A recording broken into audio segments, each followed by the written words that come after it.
To get with me today is what we call the adult route. So adult as in ADEL. Yeah. But we'll be doing that route. Now the route involves a little bit of driving, like inner streets, up towards Holt Park, a couple of roundabouts that you need to do.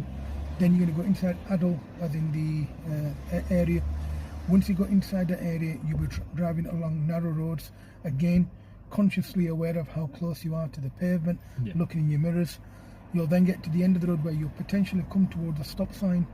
Stop sign means car stops. Momentum ceases. If there's a car going past you, let the car go, then do your observations to move off. Don't do your observations to move off while he's going past you. Theoretically, then you're giving way and you're not actually doing it properly, okay? Then when you turn right there, you'll then be turning right at the end of that road again, so we get to a set of traffic lights. You'll be turning right and going back up the ring road. You'll then get to the roundabout, and at the roundabout you'll be turning right, taking the third exit at Longswood roundabout. You'll then make your way back to the test centre, as in up towards Asda, etc. We'll be coming back that way. Now, in terms of what would constitute a test fail, this car's too close again. What would constitute a test fail would be if you are too close to a car. So if you're very, very close to a parked car, they won't say nothing to you unless you're within half a metre. If you're within half a metre, they'll fail your test. If you are within 1 metre of a parked car, continuously keep reducing your speed until you can move away from that obstruction, or that you can that you have to then stop.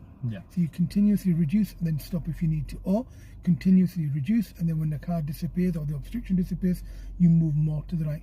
Give yourself more room to move off. Now, another reason you could fail your driving test, if you're too close to the white line and you stop on the white line. And let's say, for example, your front wheel rolls over the white line when you stop, they'll fail you for that.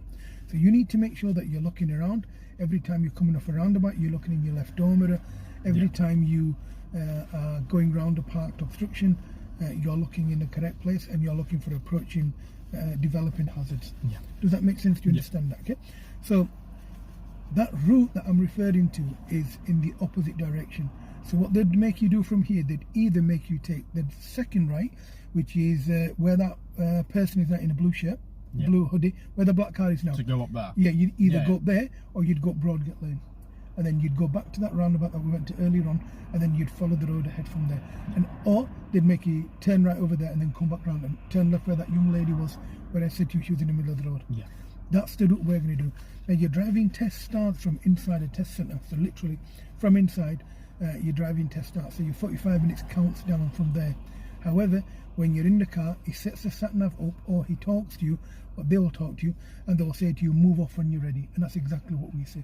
So when you're ready, move off and take the second road on the right, please. Okay, so when you're ready, move off, please.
Anywhere on the left here, please.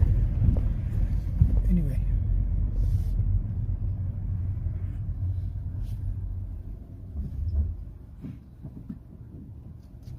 when you pull up, go